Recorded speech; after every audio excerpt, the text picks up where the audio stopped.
सभी लोग लाइव आ जाएं। आज क्लास 10 हिंदी मीडियम की क्लास रसायन विज्ञान। गुड मॉर्निंग सभी को। सभी बच्चे ऑनलाइन हो जाएं। देखिए क्लास 10 में जो रसायन विज्ञान है, अभी तक एक ही क्लास चल रही थी इंग्लिश मीडियम की, तो और हिंदी मीडियम के नोट्स बच्चों को प्रोवाइड कराए जा रहे थे और किसी अन्य माध्यम से बच्चों को क्लास भी प्रोवाइड कराई गई है। तो आज हम लेसन 4 कार्बन तथा इसके यौगिक को पूरा एक शुरू से लेकर के आखिरी तक एक रिव्यू बच्चों को देंगे। उसके बाद बच्चे कमेंट करें कि कहां से शुरुआत किया जाए। क्या लेसन 4 को शुरुआत से स्टार्ट कर दिया जाए या जहां तक सिलेबस आपको मिला है वहां से आगे आपको स्टडी कराया जाए। तो लेसन 4 चल रहा था, लेसन का नाम था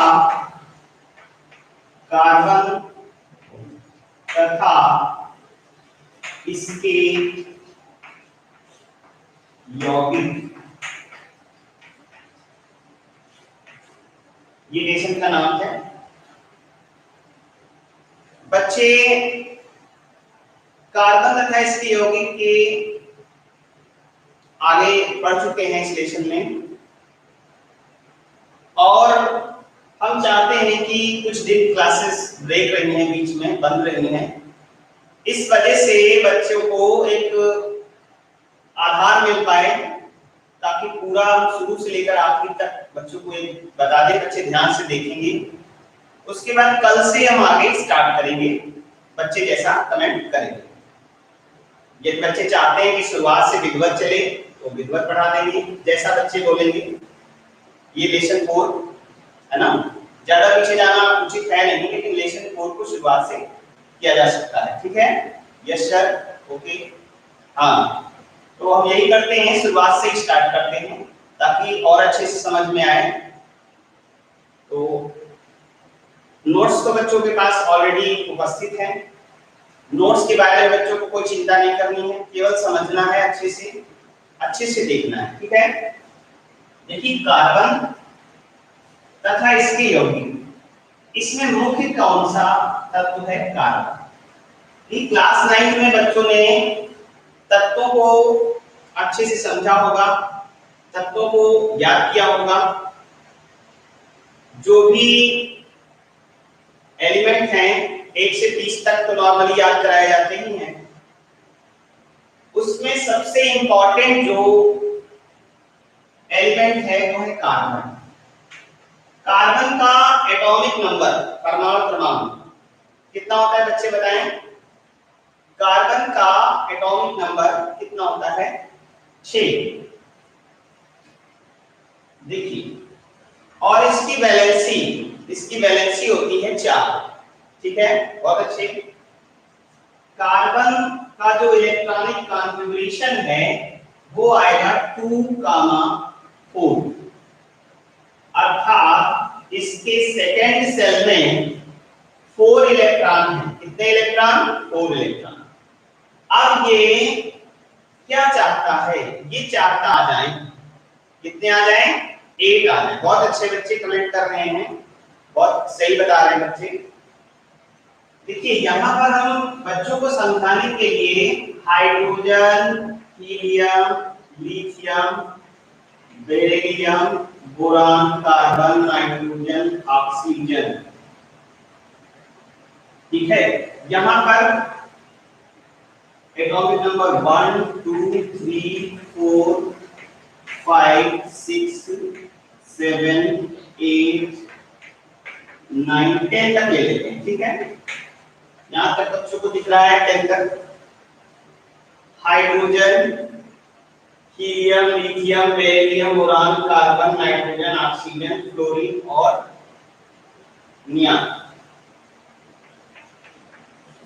इनकी अगर हम बात करें इलेक्ट्रॉनिक कॉन्फ़िगरेशन की, तो जो सेल होती है वो चार प्रकार की सेल मानी है, के, एल, एम और एन। के, एल, एम, एन, इसमें मैक्सिमम नंबर ऑफ इलेक्ट्रॉन 2, 8, 18 और 32। ये 9 में बच्चों को समझाया गया था, ठीक है।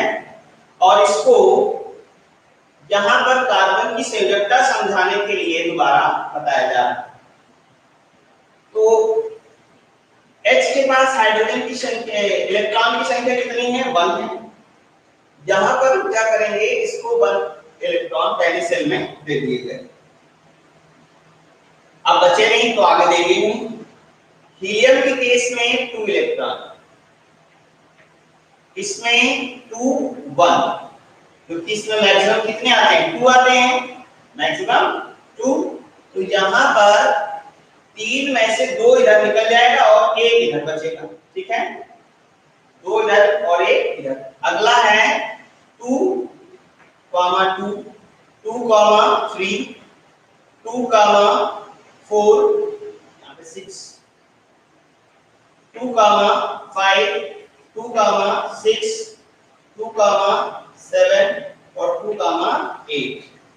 तो यहां पर हम देख सकते हैं कि ऐसे 2 एलिमेंट हैं, हीलियम और नियान, जिन्होंने ये कंडीशन फॉलो कर ली है। कौन सी कंडीशन? जितने इलेक्ट्रॉन सेल में आते हैं उतने पूरे कर लिए हैं, या ये कह लीजिए कि आपने अष्टक पूरा कर लिया है। तो एक हो गया आपका नियॉन और एक होगा हीलियम। तो हीलियम के केस में 2 और नियॉन के केस में 2, 8। ऐसी जो संरचना प्राप्त कर लिए इनको हम कहते हैं स्टेबल कंपाउंड, अस्थाई कंपाउंड। ये स्थायी हो जाते हैं, ये फिर किसी से क्रिया नहीं करते।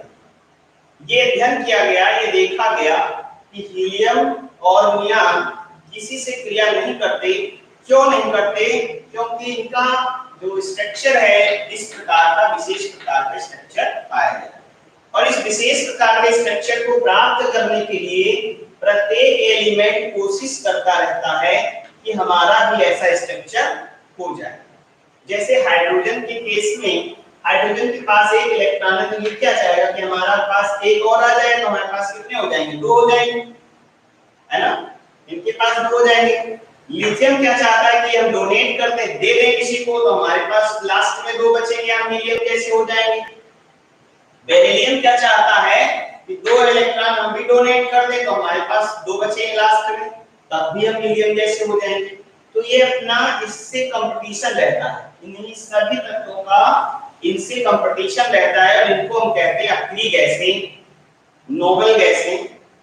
तो इन गैसों से, जो अक्रिय गैसें होती हैं, इनसे सबका कंपटीशन है कि हम आपके जैसा स्थायी संरचना प्राप्त करना चाहते हैं, चाहे वो हम किसी से इलेक्ट्रॉन ले लें या किसी को इलेक्ट्रॉन दे दें।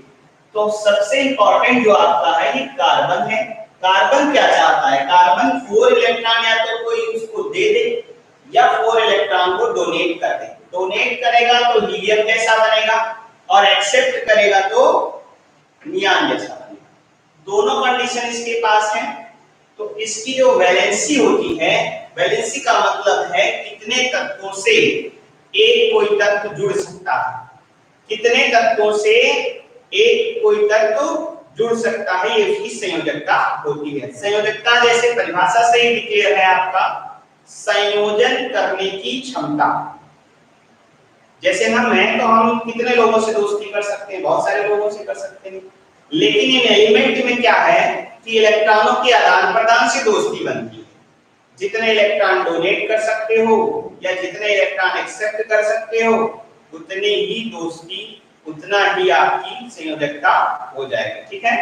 तो यहाँ पर सबकी संयोजकता यहाँ पे मेंशन हो रही है कि ये हाइड्रोजन एक इलेक्ट्रॉन डोनेट नहीं करेगा, क्या करेगा? एक्सेप्ट करेगा। देखिए यहाँ पर तो दोनों बातें लग रही हैं कि एक्सेप्ट कर ले, अगर डोनेट कर देगा तो उसके पास कुछ बचेगा ही नहीं। लेकिन हाइड्रोजन के केस में सबसे ज्यादा ध्यान रखने वाली बात है, हाइड्रोजन हमेशा पॉजिटिव वैलेंसी बनाता है, +1 का। देखिए एक चीज यहाँ पर आपको समझनी होगी कि हाइड्रोजन +1 क्यों बनाता है। हाइड्रोजन को एक इलेक्ट्रॉन चाहिए, वो एक्सेप्ट करने की कोशिश करेगा, लेकिन एक्सेप्ट वही तत्व कर पाएंगे जिनके पास प्रोटॉन होंगे। जिनके पास क्या होंगे? प्रोटॉन।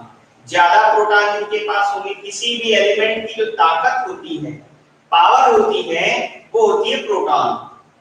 प्रोटॉन कहाँ होते हैं? नाभिक के अंदर होते हैं। ठीक है, जब हमने 9th में बताया था बच्चों को, तो परमाणु की संरचना में 9th में जब बताया था कि परमाणु की संरचना, उसमें नाभिक के अंदर दो प्रकार के कण होते हैं।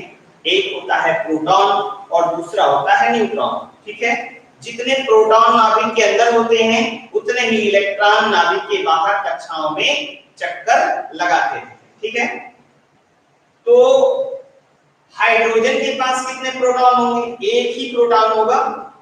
ठीक है, और इस हाइड्रोजन से सबके पास, यानी सभी एलिमेंट्स के पास प्रोटॉनों की संख्या अधिक ही होगी, कम नहीं होगी, क्योंकि सबसे छोटा तो हाइड्रोजन है। तो ये जहां जाता है खींचने, इलेक्ट्रॉन खींचने, वहां इससे इलेक्ट्रॉन खींच लिया जाता है।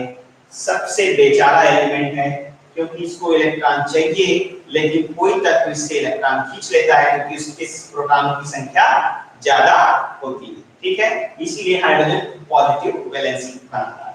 हीलियम कुछ नहीं करेगा, ना लेना ना देना, मगन रहना।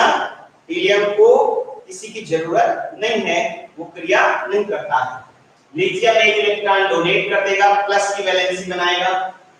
बेरिलियम एक इलेक्ट्रॉन डोनेट कर देगा, प्लस की बनाएगा। बोरान 3 इलेक्ट्रॉन डोनेट कर देगा, प्लस की वैलेंसी बनाएगा +3। और कार्बन डोनेट भी कर सकता है, एक्सेप्ट भी कर सकता है। ठीक है, ये दोनों काम कर सकता है। नाइट्रोजन एक्सेप्ट करेगा, क्योंकि अब 5 इलेक्ट्रॉन इसके लास्ट सेल में है। यहाँ पर देखिए 5 इलेक्ट्रॉन है, तो 3 और आ जाए तो नियॉन जैसा बन जाए, नियॉन जैसा स्टेबल हो जाएगा। ऑक्सीजन 2 इलेक्ट्रॉन और आ जाए तो नियॉन जैसा हो जाएगा। फ्लोरीन 1 इलेक्ट्रॉन और आ जाए तो नियॉन जैसा हो जाएगा। ये सारी बातें बच्चों की समझ में आ गई होंगी। अब मुख्य रूप से हमको लेकर चलना है कार्बन। किसको लेकर चलना है? कार्बन। अब कार्बन की जो वैलेंसी है, संयोजकता है, वो कितनी है? 4।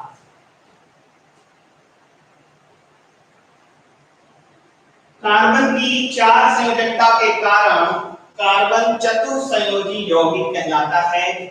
और चतुसंयोजी यौगिक होने की वजह से ये हाइड्रोजन परमाणु को, देखिए कार्बन का सबसे अच्छा मित्र कौन है? हाइड्रोजन। कार्बन का सबसे अच्छा मित्र हाइड्रोजन है, और हाइड्रोजन के साथ कार्बन कंबाइन होकर के असंख्य यौगिकों का निर्माण करता है।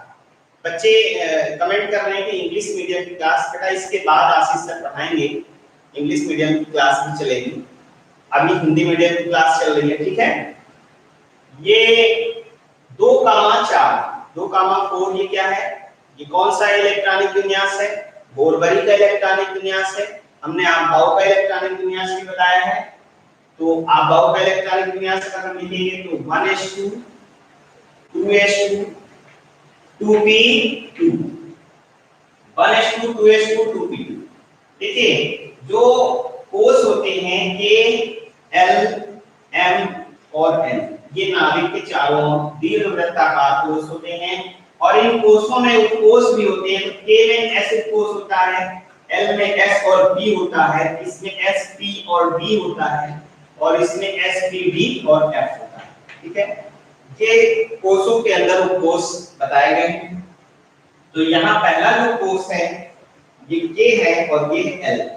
K कोष में 2 इलेक्ट्रॉन हैं, और इन 2 इलेक्ट्रॉनों को उपकोष में यदि देखा जाए तो 1s2, अर्थात पहले कोष के S उपकोष में 2 इलेक्ट्रॉन फिल हो जाएंगे।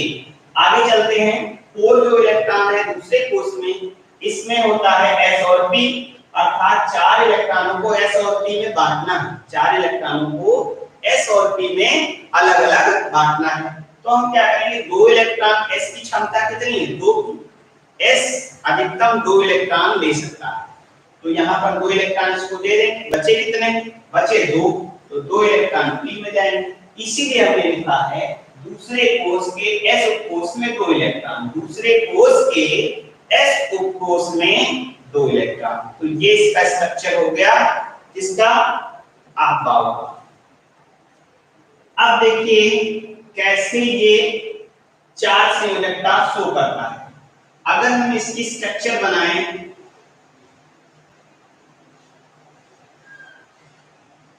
तो यहां पर P जो कोष है उस P कोष में 3 कक्षक होते हैं। ये कक्षक आ गए, 1 2 3 4 5 ये सब कक्षक हैं। क्या है? कक्षक है।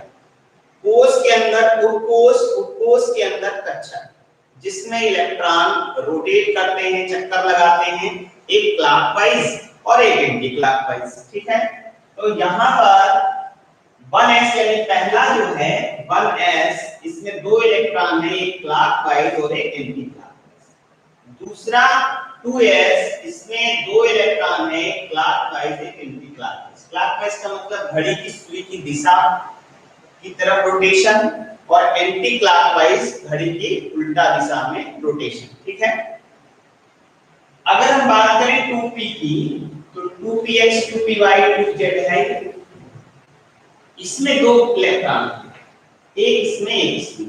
अब बात बच्चों की ये समझ में आ रही होगी, प्रश्न आ रहा होगा मन में कि 2 इलेक्ट्रॉन हमने दोनों इसमें क्यों नहीं भर दिए। ठीक है, ये देखो हुंड रूल है, एक आगे चल के आप पढ़ोगे हुंड रूल कि कक्षकों में इलेक्ट्रॉन एक एक करके प्रवेश करती हैं। इसमें अलग डिब्बा था नहीं, अलग कक्षक था नहीं, एक ही कक्षक था, तो एक पे हुआ फिर दूसरा आ गया, इसमें एक हुआ फिर दूसरा आ गया। इसमें लेकिन 3 कक्षक हैं, तो पहले कक्षक में एक भरेगा, फिर दूसरे कक्षक में एक भरेगा, फिर तीसरे कक्षक में एक भरेगा, उसके बाद पहले कक्षक में चौथा इलेक्ट्रॉन आएगा, पहले कक्षक में चौथा इलेक्ट्रॉन आएगा। लेकिन यहाँ पर इलेक्ट्रॉनों की संख्या कितनी थी? 2 ही थी, तो 2 इलेक्ट्रॉन ऐसे आ गए। अब देखिए ये जो अवस्था है ये कार्बन की आद्य अवस्था कहलाती है, ग्राउंड स्टेट, आद्य अवस्था। ये कार्बन की आद्य अवस्था कहलाती है। अच्छा, अब देखें आद्य अवस्था में इस तरह की व्यवस्था होती है। अगर हम बात करें कार्बन की उत्तेजित अवस्था तो इसी तरह का सेम स्ट्रक्चर बना लेंगे और सेम स्ट्रक्चर बनाने के बाद 1s 2s 2p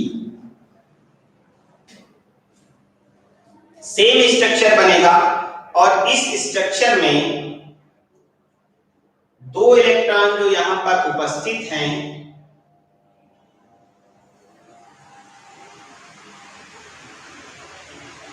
यहां पर जो 2 इलेक्ट्रॉन उपस्थित हैं ये सेम 1s में आएंगे।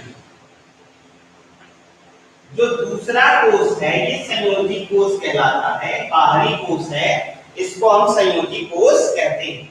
तो ये जो अवस्था है वो आद्य अवस्था हो गई, ग्राउंड स्टेट हो गई, और जो नीचे बनाया हमने ये उत्तेजित अवस्था। इसमें क्या होता है, सेम कोष का, सेम कक्षा का इलेक्ट्रॉन, यानी 2 है तो 2 सेम होना चाहिए, सेम कक्षा का। कभी कभी आते हैं विपरीत कक्षा के, ऐसी बात नहीं है, लेकिन वो आगे चल के आप पढ़ेंगे। इस कार्बन के केस में इसी कोष का ये इलेक्ट्रॉन तो एंटी क्लॉकवाइज है, ये इलेक्ट्रॉन आगे P के लास्ट वाले कॉलम में बैठता।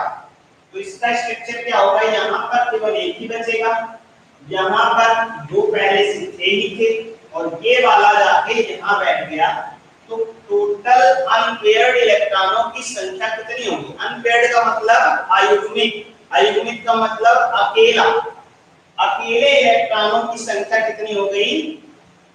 1 2 3 4, कुल 4 अकेले इलेक्ट्रॉन हैं और ये पेयरिंग के लिए तैयार हैं, किसी दूसरे से साझा करने के लिए तैयार हैं। तो 4 इलेक्ट्रॉन किसी दूसरे से साझा करने के लिए तैयार हैं। ऐसे तत्व जो एकल संयोजी हो या एक इलेक्ट्रॉन की उनकी जरूरत हो वो इससे कंबाइन कर सकते हैं। सबसे अच्छा उदाहरण हम हाइड्रोजन का लेते हैं। किसका लेते हैं? हाइड्रोजन। ठीक है, हाइड्रोजन का इलेक्ट्रॉनिक कॉन्फ़िगरेशन ऐसे ही होगा, 1 एक ही है, 1 आ जाएगा। अगर इसका अभाव के हिसाब से करें तो 1s1 1s1।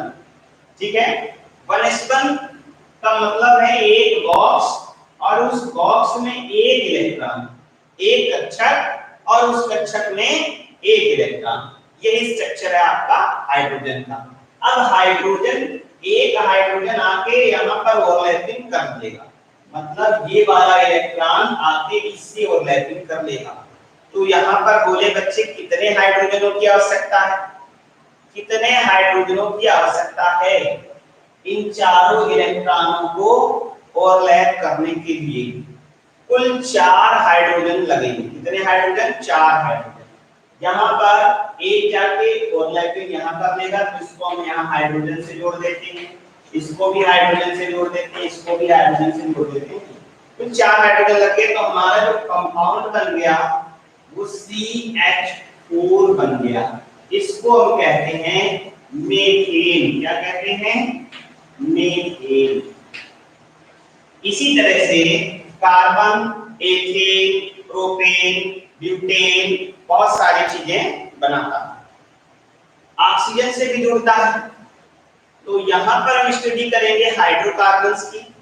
हाइड्रोकार्बन्स क्या होते हैं? हाइड्रोजन और कार्बन से मिलकर बने यौगिक हाइड्रोकार्बन कहलाते हैं। तो ये हम पढ़ रहे थे कार्बन की चतुस्संयोजकता। ठीक है, अब हम इसकी संरचना पढ़ेंगे, कार्बन की समचतुष्फलकीय प्रकृति। जो दूसरा टॉपिक हमारा होगा वो कार्बन की समचतुष्फलकीय प्रकृति होगी।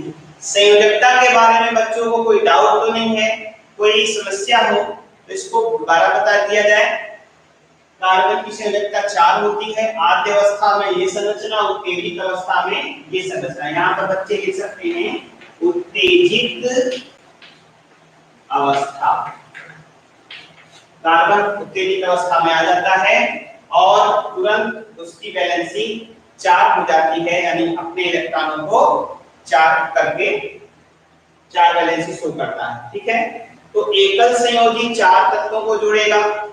बहुत अच्छे बच्चे, हम आगे बढ़ते हैं।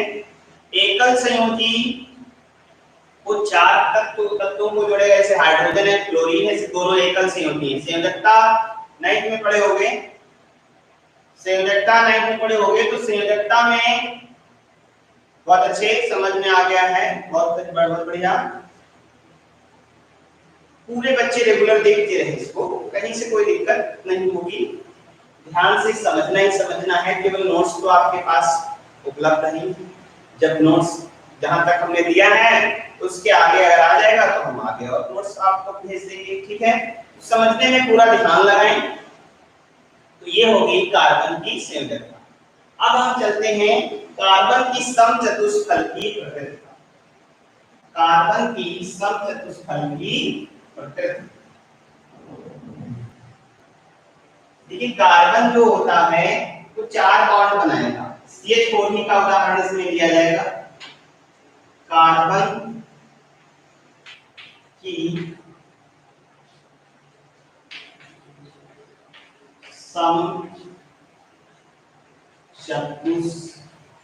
समचतुष्फलकीय, tetrahedral nature of carbon.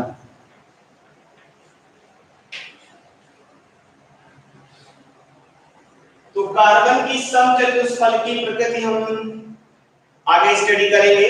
Tetrahedral nature of carbon. देखिए, चतुष्फलक, चतुस्सम माने समान, सम माने समान, चतुष माने 4 और फलक माने फलकी माने फलक। समान 4 फलक। देखिए, इसका अर्थ आ गया निकल के समान 4 फलक। अर्थात कार्बन जो होगा, अगर उसका स्ट्रक्चर बनाया जाए उसकी यौगिक मीथेन का या उसकी वैलेंसी का, तो उसकी जो वैलेंसी होती है वो समचतुष्फलकीय प्रकृति की होती है। तो इसको समझने के लिए हम क्या करते हैं, कार्बन मीथेन का उदाहरण ले लेते हैं। कार्बन मीथेन को जोड़ेगा ऐसे 4 मीथेन को इस तरह से। इसमें थोड़ा सा आपको लुईस संरचना के बारे में बता दिया जाए, फिर ये ज्यादा समझ में आएगा। देखिए कार्बन के चारों तरफ पहली कक्षा में 2 इलेक्ट्रॉन, दूसरी कक्षा में 4 इलेक्ट्रॉन। दूसरी कक्षा जो होती है बाह्यतम कक्षा है और वही संयोजी कक्षा कहलाती है। तो हम क्या करेंगे, यहां पर हम कार्बन के चारों तरफ 4 इलेक्ट्रॉन बना लेंगे। इसको हटा देते थोड़ी देर के लिए। 4 इलेक्ट्रॉन ये बना लिए हैं, ये है कार्बन के इलेक्ट्रॉन, बाह्यतम कोश के इलेक्ट्रॉन बनाए जाएंगे यहां पर। इसके बाद हाइड्रोजन 1 2 3 और 4 हाइड्रोजन के इलेक्ट्रॉन का सिंबल इसका अलग अलग हम बना सकते हैं सिंबल, पता चले कि कौन हाइड्रोजन का है और कौन कार्बन का है। तो ये हाइड्रोजन का, ये हाइड्रोजन का, ये हाइड्रोजन का, ये हाइड्रोजन का और ये वाले कार्बन के 4 कार्बन के हो गए और प्रत्येक हाइड्रोजन का 1 हो गया। ठीक है, अब हम क्या करेंगे, हाइड्रोजन को कैसे बनना था, हीलियम जैसा बनना था। हाइड्रोजन को हीलियम जैसा बनना था और हीलियम जैसा बनने के लिए उसके पास 2 इलेक्ट्रॉन होना चाहिए। ठीक है, तो ये 2 इलेक्ट्रॉनों की शेयरिंग करता है हाइड्रोजन। इसके पास 2 हो गए, इसके पास 2 हो गए, इसके पास भी 2 हो गए, इसके पास भी 2 हो गए। सारे हाइड्रोजनों के पास 2 इलेक्ट्रॉन हो गए। अब बात आती है कार्बन की। तो कार्बन क्या करेगा, कार्बन सभी के इलेक्ट्रॉन ले लेगा। तो एक बड़ा सा गोला बनाना चाहिए यहाँ पर और इस गोले में सभी हाइड्रोजन के इलेक्ट्रॉन आ जाएंगे। तो यहाँ पर बच्चे देख सकते हैं कार्बन के जो गोले में कितने इलेक्ट्रॉन है, 2 2 4 2 6 2 8। किसकी बराबरी कर लिया कार्बन ने, नियान की बराबरी कर लिया, नहीं कर लिया, नियान जैसा हो गया, स्टेबल हो गया। तो दोनों लोग संतुष्ट हो गए। अब क्या हुआ कि कार्बन और हाइड्रोजन के बीच एक इलेक्ट्रॉन की साझेदारी हुई। तो जब बॉन्ड पढ़ाया था 9th में तो बताया था कि इन 2 परमाणुओं के मध्य एक इलेक्ट्रॉन की साझेदारी से कौन सा बंध बनता है, सिग्मा बंध, और वो होता है सिंगल बॉन्ड। क्या होता है, सिंगल बॉन्ड। बहुत अच्छे, सिंगल बॉन्ड होता है। यहां भी सिंगल बॉन्ड बनेगा, यहां भी सिंगल बॉन्ड बनेगा, यहां भी सिंगल बॉन्ड बनेगा। तो जो स्ट्रक्चर इसका बन के आएगा वो आएगा carbon single bond H single bond H single bond H single bond H। अब हम देख सकते हैं इसको कि ये 90 डिग्री पे हाइड्रोजन की जो वैलेंसी है ये 90 डिग्री पर। लेकिन क्या होता है, सारे एंगल बराबर होते हैं। क्या होते हैं, सारे एंगल बराबर होने चाहिए, क्योंकि जो ये बॉन्ड है सिंगल बॉन्ड, चारों सिंगल बॉन्ड का जो पावर है, क्षमता है, वो बराबर है, किसी की ज्यादा कम नहीं। ठीक है, इसका जो पावर है, इसका पावर है, इसकी पावर है, सबकी पावर क्या है, सेम। तो सबकी पावर सेम है तो एंगल भी सेम होना चाहिए। यहाँ 90 दिख रहा होगा, इनके बीच 90 दिख रहा होगा, ये एंगल 90 दिख रहा है ना, ये भी 90 दिख रहा है। लेकिन ऊपर वाले हाइड्रोजन और नीचे वाले हाइड्रोजन के बीच 90 डिग्री का एंगल नहीं है। कितने का है भाई, बोलो। ऊपर वाले हाइड्रोजन और नीचे वाले हाइड्रोजन के बीच कितने डिग्री बनेगा, बच्चे कमेंट करके बताएं तुरंत। और इस वाले हाइड्रोजन और इधर वाले हाइड्रोजन के बीच कितने डिग्री का, बहुत अच्छे, 180 डिग्री का बच्चे बता रहे हैं। ठीक है, 180 का होगा। तो एक कुछ 90 है, कुछ 180 है, ये तो सिस्टम फिट नहीं हुआ है ना। क्या होना चाहिए, सबके बीच समान एंगल होना चाहिए। तो समान एंगल तब होगा जब ये अपने आप को ऐसा एडजस्ट कर लें, ऐसा एडजस्ट कर लें कि सबके बीच एंगल क्या हो जाए, सेम हो जाए। तो ये कंडीशन कैसे आएगी, ये कंडीशन आएगी यहाँ पर देखिए बच्चे, ये कार्बन है और कार्बन के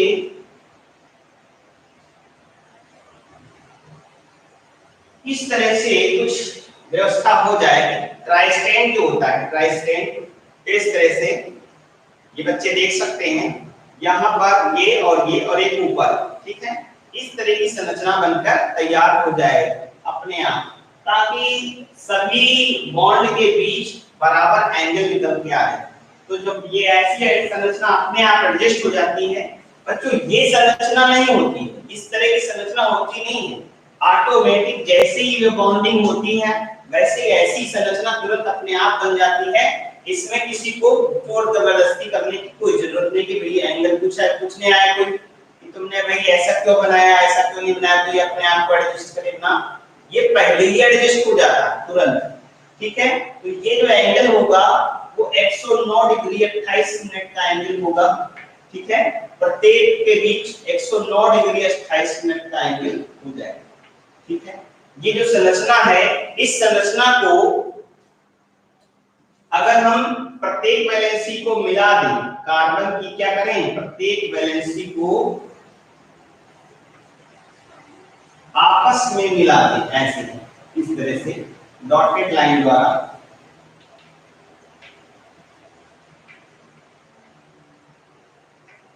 ये तो ये जो बनेगा ये कार्बन की समचतुष्फलकी प्रकृति का एक स्ट्रक्चर बनेगा। अब देखिए चारों फलक आप लोगों को कैसे दिखाई देंगे। यहाँ पर ये ट्राइस्टैंड ऐसे समझ लीजिए, ट्राइस्टैंड है और इस ट्राइस्टैंड में एक फलक ये है, ये इधर वाला, एक इधर वाला फलक हो गया और एक इधर वाला फलक हो गया, कुल 3 फलक हो गए और एक इसके नीचे का फलक होगा। 3 टाइप का जो स्टूल है, यहाँ पर 3-4 पेन होते तो उसको समझाया जा सकता था, बच्चों को वैसे हमने समझाया है, बच्चे समझ गए होंगे कि कैसे ये संरचना होती है। ठीक है, तो ये चतुष्फलकी संरचना में हो गई कार्बन की, और कार्बन जब मीथेन बनाता है तो ये चतुष्फलकी संरचना शो करता है। मीथेन की कंडीशन में या फिर कोई भी एकल संयोजी तत्व से जब ये कंबाइंड होता है तो ये संरचना बनती है, और इनके बीच जो एंगल होता है वो 109 डिग्री 28 मिनट का एंगल होता है। ठीक है, ये हो गई कार्बन की समचतुष्फलकी प्रकृति। आइए इसके आगे चलते हैं। ये अपने आप को स्वयं एडजस्ट कर लेता है, इसमें कोई किसी को बताने की जरूरत नहीं होगी। कार्बन होशियार है मतलब का, और ये अपना काम कर लेता है। ठीक है, आगे चलते हैं सिग्मा और पाई बंध। ठीक है, सिग्मा और पाई बंध कैसे बनते हैं इसके बारे में बात करेंगे। समचतुष्फलकी प्रकृति बच्चे अच्छे से समझ गए होंगे।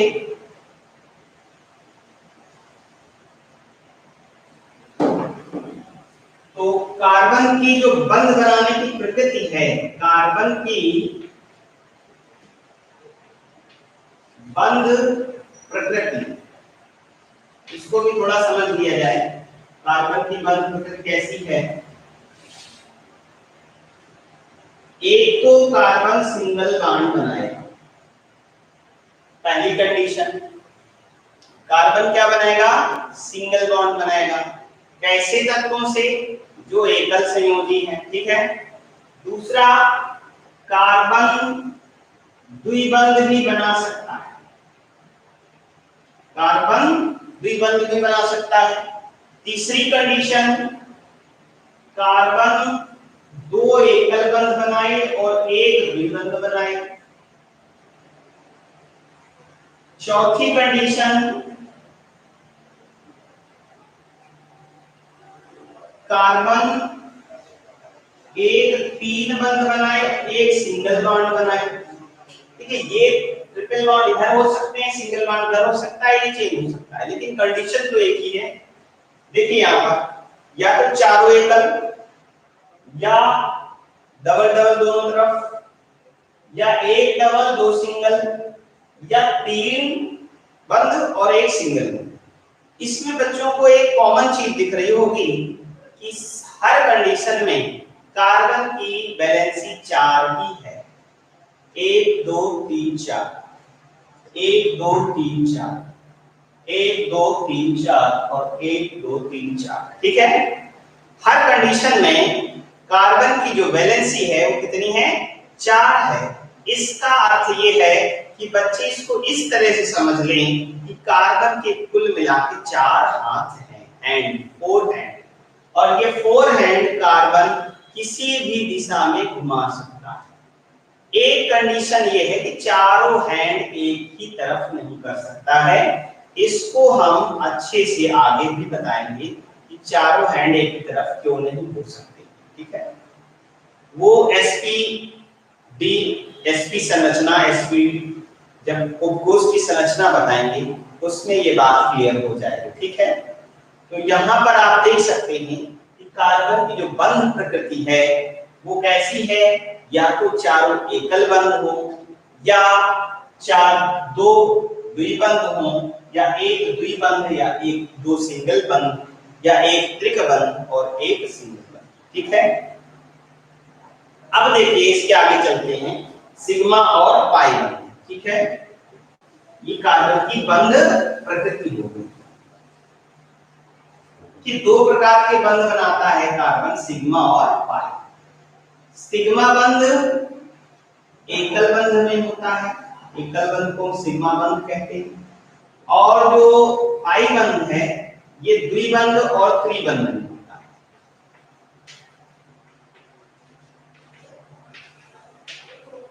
द्विबंध और त्रिबंध। ठीक है, ये कैसे बनते हैं इसके लिए हमको समझना होगा स्ट्रक्चर किसका, उपकोषों का स्ट्रक्चर। ठीक है, तो चलिए उपकोषों का स्ट्रक्चर समझते हैं। KLMN ये क्या है, कोष हैं, और इन कोषों के अंदर उपकोष होते हैं S, इसमें SP, इसमें SPD, इसमें SPD। तो हमें केवल 2 स्ट्रक्चर समझने हैं, एक S का और एक P का। ठीक है, ज्यादा डिटेल में नहीं जाना है, हाई स्कूल के हिसाब से 2 ही मेन है आपके लिए, और ज्यादा समझेंगे तो कंफ्यूजन पैदा होगी आगे चल के, आप फर्स्ट ईयर में सब पढ़ेंगे। तो S और P का अच्छे से समझ लीजिए।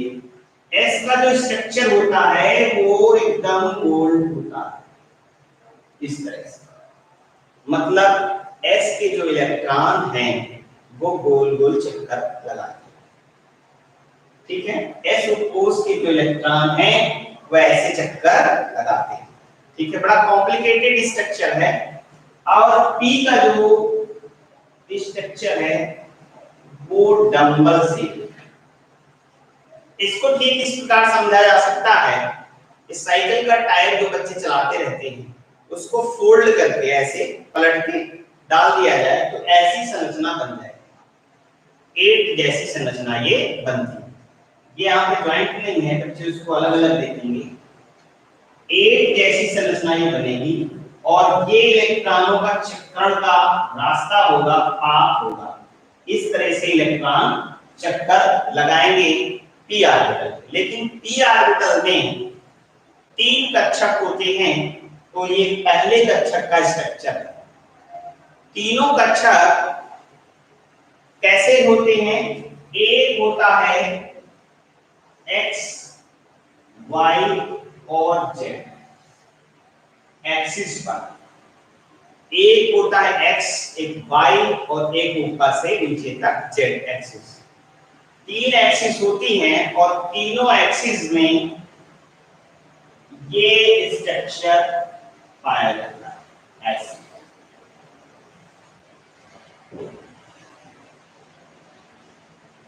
इस तरह का स्ट्रक्चर होता है p ऑर्बिटल, px, py और pz, 3 होते हैं। ये x हो गया, मान लीजिए ये y हो गया और ये z। ठीक है, तो जो p कक्षक है और s कक्षक है ये आपस में दूसरे परमाणु के कक्षक आपस में ओवरलैपिंग करते हैं। जैसे हमने बताया कि इलेक्ट्रॉन आपके फिट हो जाते हैं, हाइड्रोजन का इलेक्ट्रॉन कार्बन के कक्षक में जाके बैठा था तो वो इसी प्रकार बैठता है, दोनों के नाभिक पास आते हैं और पास आने पर क्या हो जाते हैं, ओवरलैप कर जाते हैं एक दूसरे से। ठीक है, ओवरलैपिंग के बाद वो हिस्सा हो जाते हैं उस परमाणु का जिससे वो ओवरलैपिंग करते हैं और इसी तरह से वो साझा करके चक्रण चलता रहता है। तो यहाँ पर एस एस की अगर ओवरलैपिंग कराएं, एस एस की ओवरलैपिंग कराएं तो यहाँ पर बनेगा सिग्मा बंध और पी पी की ओवरलैपिंग कराएं तो दो प्रकार के बंध बन सकते हैं, एक सिग्मा बंध और एक पाई बंध। तो ये रेखीय अतिव्यापन है, इससे सिग्मा बंध बनता है। अगर हम पी पी की ओवरलैपिंग कराएं तो यहाँ पर पाई बंध बन सकता है, जहां पर दो जगह ओवरलैप करें और दोनों केंद्रों को मिलाने वाली रेखा अतिव्यापन क्षेत्र से ना गुजरे तो वहां पर ओवरलैपिंग होगी पाई बंध, यहां बनेगा पाई बंध। तो इस कंडीशन में पाई बंध बनेगा, इस कंडीशन में सिग्मा बंध और इस कंडीशन में सिग्मा। एक और बन सकता है पी का एस का, यहाँ पर देखिए ऐसे ओवरलैपिंग होगी तो भी ये सिग्मा बंध बनकर तैयार होगा। इसके आगे कल डिटेल में बच्चों को बता दिया जाएगा। बहुत बहुत धन्यवाद।